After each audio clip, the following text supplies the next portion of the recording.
and the legislation and the case law that has come from that, it has spoken very clearly to the rights that individuals and children have to see themselves and to be able to interact with the communities in which they are part of.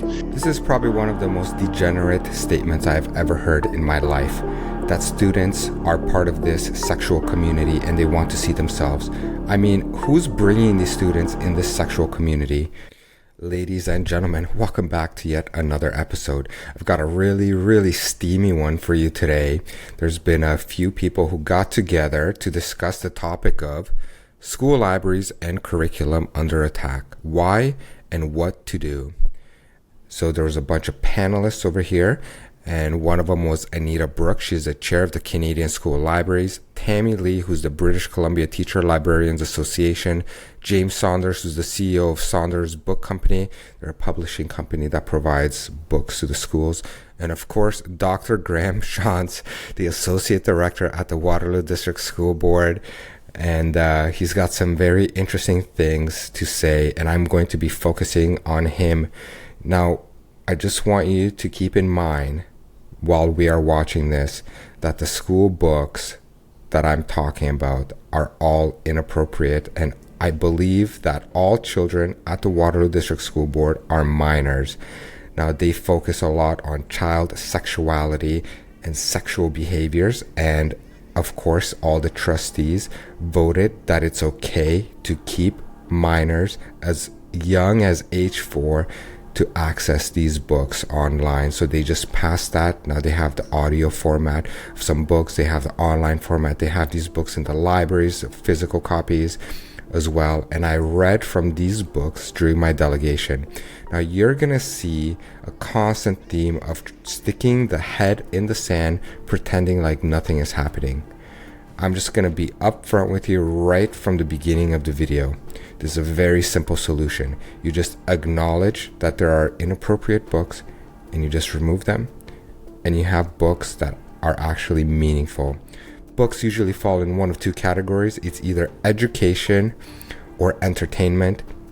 Now, the Ontario government also has a list of books.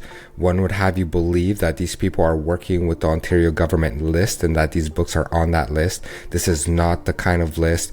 The Ontario government's list has more educational books. What these books are called supplementary material. That means that the libraries and the leaders can choose what books they want to add and how many books. That's why it varies from school to school, because they do have flexibility. What does this mean? It means that these books are actually handpicked by the individual school boards and their librarians. So I want to get right into this with you, and I'm going to be reacting a little bit. But first, let's just hear what Dr. Shantz has to say, and then I'm going to give my commentary and my thoughts. Well, Jim, I would agree with many of the comments you spoke to at the beginning as you introduced this topic, because what we're finding across Ontario is, and quite honestly, probably across Canada and North America as we look at this, are some of those cyclical trends. And we know in the past we've seen, and when you look at human history, there's been many times over the last hundreds of years where books are being called into question. Times around when we talk about Black rights and segregation, women's rights. Once again, books were being used as a tool to thwart some of those efforts. A Holocaust, religious beliefs, all of those things and all of those times in history have created opportunities where libraries, and specifically school libraries, become weaponized in some way. So yes, I suppose that has always happened through history, and we're ironically seeing it happen again, in which the library is being weaponized, and they say children's rights. What does that mean? It means that children have the right to see themselves in sexual ways and their lived sexual experiences, or try to understand. And this is how the library has become what it has become, because these people couldn't stop. And once again, yes, the library is being weaponized, exactly like it says, in a very ironic way, right? Because he's part of this weaponization. And yeah, he just keeps it going. What I'm hearing from my colleagues across Ontario is many of the same things Tammy was speaking to: increased challenges to books, increased concern being brought forward. I would say in Ontario, a lot of that focus has been towards books that are being provided to support and represent our 2S LGBTQ plus communities. And in particular, there seems to be a very strong focus by individuals and groups of individuals that have concerns with those texts that represent the identities of members of our community. So that's really challenging. It's challenging for school boards, and it's obviously very concerning for many people in our schools. And talking about the LGBTQ identities and the books, obviously these identities are sexual identities, right? This is what people love to do sexually. Now, I remember a time when it was nobody's business, right? And you would ask and be like, it's none of your business. But right now, the kids are being brought to the library and books are being accessible to them that discuss sexual topics and sexual behaviors and sexual lifestyles, right? And he's saying like these kids, you know, they see themselves represented in these books. What kid is a sexual being? You know, this is the problem with this stuff, right? They're looking at kids as sexual beings and they're not just teaching kids education. They focus on the wrong thing. Of course, they're teaching math and English, but you know, they're putting the focus on the policies and the politics of this stuff. And I think this is what's happening. This is the problem with this sexuality and these books, is that it really focuses on the sexuality of minors. And again, I'll be speaking from the Ontario context. And when you look at our human rights code and the legislation and the case law that has come from that, it has spoken very clearly to the rights that individuals and children have to see themselves and to be able to interact with the communities in which they are part of. And as an extension of that, our Ministry of Education has provided school boards with clear direction, very specific direction, to diversify our library collections and ensure that all students see themselves in that collection, but also to give the opportunity for individuals that aren't part of that community to understand and to grow their awareness of other community members in our schools and in our community. This is probably one of the most degenerate statements I've ever heard in my life, that students are part of this sexual community and they want to see themselves. I mean, who's bringing these students in this sexual community, right? And this is the same problem, right? It's the same theme discussing over and over again. Let's see what he has to say about the fear. So your question's a great one. Why are we seeing this friction start to happen? And I think fundamentally it's based in the fear of change and the fear of losing control or having ideas being challenged by other individuals as well. I was doing some reading once and heard a presentation by an individual called Julie Sweetland, who has a PhD and spoke very eloquently on the concept of moral panic. And that's what I'm seeing happen. And the concept around moral panic is that stories get exaggerated to create reaction, to change perception, or provide misperception of situations. And that's what we're seeing in our schools. People are raising questions because of things they've heard.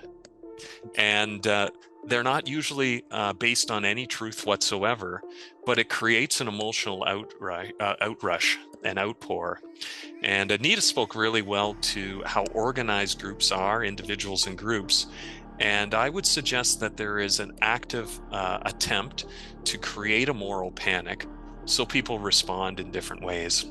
Right. And I think this moral panic that is happening right now is completely justified, especially when we see the rise of this mental health thing and the kind of topics that the school board is promoting. I mean, all of this stuff that he's saying is complete degeneracy, right? He's just justifying having sexual conversations. And of course, you know, he's saying like, oh, people are exaggerating these things. People are not exaggerating. I wish I was exaggerating. But the problem is that these books exist in the school. And, you know, even Carolyn Brzezinski, the teacher who presented on these books, the books that she was talking about, they just talk about child transition and how it's not a big deal, right? Medicating kids, right? They put these vulnerable kids on medication. They start the social transition at school. This is the kind of values that the school promotes, right? They say they care about the kids, right? Puts them down a path of lifeline of sterilization, medication, before they even have a chance to start a family. It's crazy. I mean, if this doesn't raise the hair on your back, if this doesn't create moral panic when they're coming after the kids and they're targeting minors as early as age 4, I mean, I don't know what will, right? And he's just talking about this like it's not a big deal. The problem is you. The problem is you because you're being concerned about it. You know, they're just trying to help the kids, empower them sexually. You know what I mean? The problem is you, is what he'd have you believe, right? The concerned parents. Crazy. Maybe the last thing I can say, Jim, as well, is we're in a very different time because of our media, and more specifically our social media. Mm-hmm. And concepts like moral panic get amplified because of those mediums. And that's maybe a very distinct different from some of the other eras that I referenced earlier. We're in one right now where access to information can flow very quickly, and it can flow very quickly unchecked for truths and mistruths. So this thing about social media, of course things get amplified on social media, right? And one of the problems is that he's saying that things are not true, you know, but the truth is that he's wrong in this. As a matter of fact, the school board knows about the books. They know about the books that they have in their school. They have experts, right? I mean, he's probably considered an expert in this. All these panelists in this video, they're probably all experts, right? You got the library experts and stuff, and they're all just justifying these books, sexual topics and behaviors, right? That's the truth. And, you know, he's saying like, what they're saying is not true. No, it is true. Obviously, I've dedicated an entire podcast. My entire YouTube video talks about this and exposes this stuff. This is just gaslighting. Obviously, you know, the people who watch this podcast and the parents, everybody knows. I just repeat what they say out loud. I just want you to hear what these people say with their own words. Yeah, Jim, we are seeing the very same thing that Tammy described. The exact same letters. I would assume that they're probably word for word the exact same thing, form letters that arrive. We've gone through the process, the due diligence to create comfort with our staff, and I know other boards have done similar to ensure that reviewed by legal counsel. But we've done the exact same thing as Tammy has experienced. And it's unfortunate. It comes back to some of the strategies. I think it was Anita that talked about the playbook. And these are some of the strategies to create fear, to create discomfort. And, you know, I think one of the things that we all need to remember through this is there's a purpose behind this. And it's not always the purpose that seems to be on the surface. There's often hidden purposes behind why we're seeing such behavior and such actions being taken. Yes, absolutely. There's a purpose behind this, and the purpose is to protect the kids, right? But Dr. Graham and people in leadership like him, the experts, they're so delusional in this, right? They're the ones that are causing this problem, right? They're saying there's a purpose, there's a hidden agenda, or whatever, right? There is.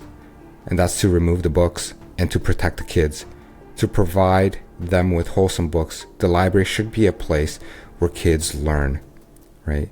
Not where they're indoctrinated in sexual behaviors with sexual books. They had the drag queen come at Waterloo District School Board as well, right? Like this is the kind of behaviors that they're into. Yes. Okay. Yeah. Well, Perfect. And thanks so much for the opportunity to respond to this, because in the Ontario context, school boards are required to have selection and deselection guidelines in place. So maybe what I'll do is morph the question a little further and suggest not only should they be adequate, they should be robust processes that they have in place and well documented. And I would also say well communicated to the community. Organizations such as the one Anita works with and many others can be huge resources to school boards, as well as the internal staff and expertise that they have in making sure that these processes are in place and quite transparent to the community. What's interesting, Jim, is the experiences of those that I talk with is the challenges aren't often happening through the formal processes that have been developed. And I think it was Tammy that said this at the beginning of our discussion, that it's the circumventing of those processes that is being done.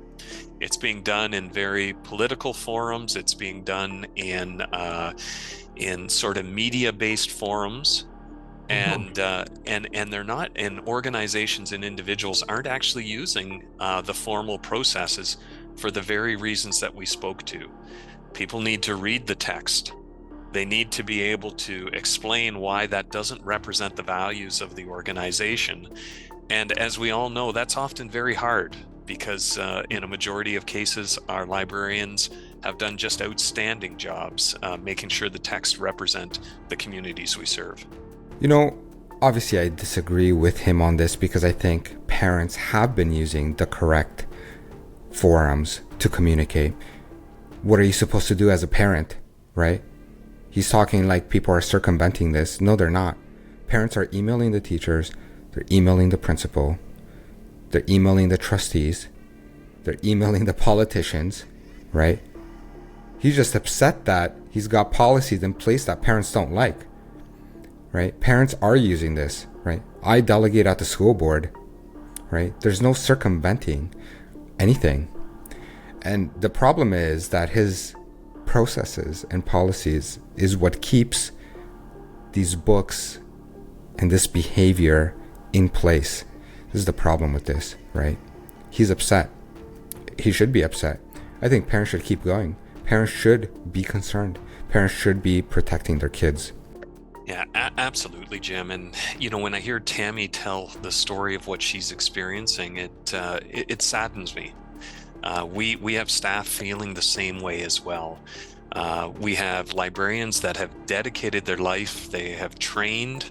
They have expertise. They're professionals, and in some cases, they're being personally attacked. We have trustees that have voiced support of ministry direction, support of the Human Rights Code, and they become personally attacked as well. And it's a sad situation when truly our libraries should be celebrated. They are amazing learning environments. They truly are filled with stories of the world. And when you see students, and I still in my role get to see students engage with library collections, they come out of the library with the biggest smiles on their faces. They love being in the library. They love learning in that environment. It's just unfortunate that some of the challenges that we're facing currently put a damper on that and actually impact people at a very personal. Absolutely correct. I think that libraries should be a place of learning, and it is unfortunate that these librarians who put in a lifelong effort are such degenerates, right? And that these experts who are part of this, and that the trustees who support these books, they're degenerates, right? It's a shame, really. The library should be a place for learning, but instead it's a place to indoctrinate the kids, and it's a place to make them feel sexually empowered, if you know what I mean, right? The problem with this stuff is these books offer a sympathetic view to this sexual lifestyle, right? They'd have you believe that, we're just raising awareness. I am aware now of the abuse that these books bring onto the kids. I'm aware now of how the school library and the school system is abusing the minds of minors. It is bringing awareness. Now I'm aware. That's why I dedicated this channel, to raise awareness of their awareness.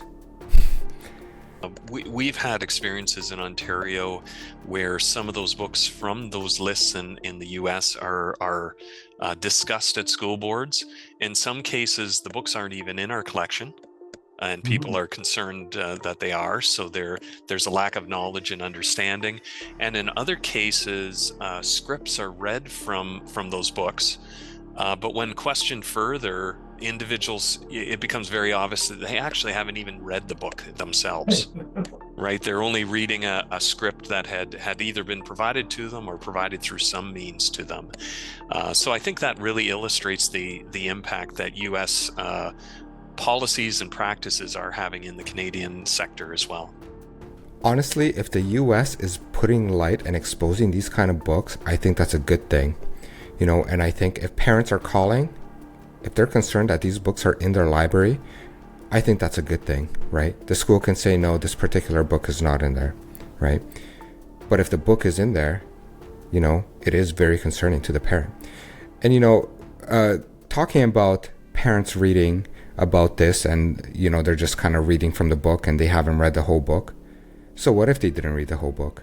It's inappropriate. There's a passage in the book, in a children's book, that is inappropriate. It's like having a movie, right? It's a children's movie, and then you have a sex scene in the movie. You don't need to watch the entire movie to say that it's inappropriate for kids. If the movie has a sex scene, it could be Franklin the Turtle. Franklin the Turtle has 10-second sex scene in there. You don't want to show that kid the movie.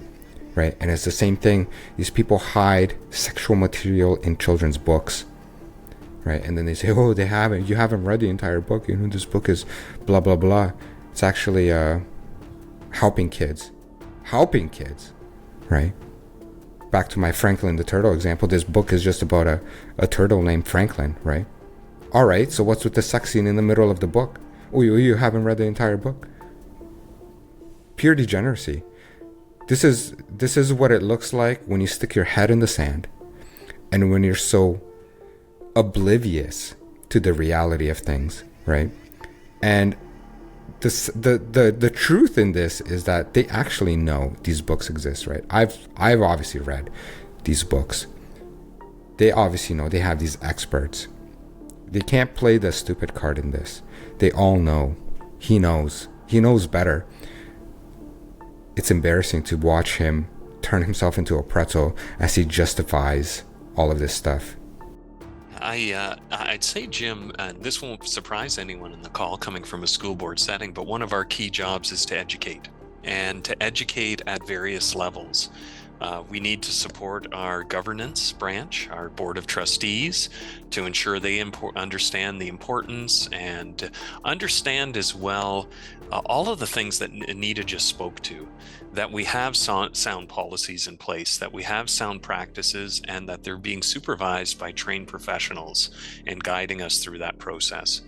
I think we need to educate and support our staff because it's many of them that will receive the first points of friction or the first sets of questions. And they need to be well armed and well prepared to be able to respond to questions that parents or community members have. And they should feel very confident and supported in being able to do that. And I think the last group is educating our community, and that's our parents, our caregivers, and also our community members. We want them to have confidence in our schools. We want them to have confidence in our library collections. And all of the other things that we've talked about can really run counter to that confidence. So much energy, much communication needs to be put in place to ensure that our communities feel connected to our libraries and see the value of those library collections. Ladies and gentlemen, you need to be educated. You just don't understand. That's the problem. The problem is you. You need to be educated because they are educating their educators. Because when you're concerned with the material available, they need to know how to respond, how to dismiss your concerns. That's what they educate on, right? No. This material is okay for the kids. You're overreacting, right? Have a look at the delegation that I made. Tell me if it's an overreaction with the things that I said. Yeah, and it's a great question that has been put forth, and thank you for bringing that forward. I think one of the things that school boards need to look at, and obviously there's a large focus in Ontario on mental health for our students, but the same focus needs to be on our staff. Staff need to feel confident in the processes that we've established as school boards. They need to know that there's support from their management and from senior management, and that's done. In many cases, it's done through formal ways, but in a lot of the ways, it's the personal interconnections that have to happen. I have the pleasure of working with a number of teacher librarians, and when we go through challenging times within our organization or within our sector, it's those personal reach outs that make the difference. These people are incredibly important to the operations of our schools, and as the question stated, they make a difference in the students' lives, direct influence on our students' lives. And those are the individuals that we just need to continue to support and ensure they're buffered from all the things that we've talked about this evening. Well, I guess that really wraps up really nicely, because he says that they have individuals that work really hard, and he's very proud of these individuals, and these individuals who select these books, by the way, these experts, need to be protected. They have the leadership as well. He was talking about the leadership. The leadership needs to be supported.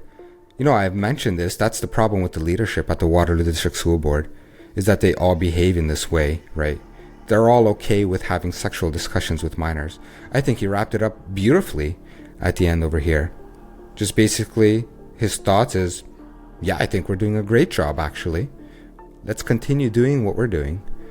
You know, it's appropriate to talk to minors about sexual things. It's appropriate to expose minors to sexual behaviors, right? To their lived experiences, right?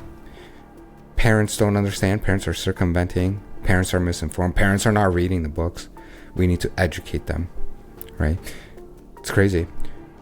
Honestly, if this is not absolute peak degeneracy behavior from Dr. Shantz, I don't know what is. That's why I think people like him, they need to be fired immediately. You know, there's no way around it. You have somebody in a high level position like this who is constantly justifying sexual material for minors, saying that this empowers them and whatever, however they want to justify. And then anybody who opposes that, you know, is not understanding the situation. I don't think they're understanding the parental concerns in this. Dr. Shantz, he needs to be fired immediately, right? But this is the problem with the entire leadership. He's not the only one that thinks this. There's trustees, right? They got librarians, they got these experts, they have teachers, right? They're all pushing the same thing, right?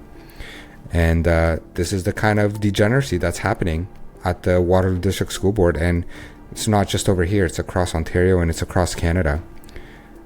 But I thought it was important for you to hear it right from him, just so you can see what it looks like to romanticize degenerate behavior. Hope you enjoyed this episode. See you in the next one.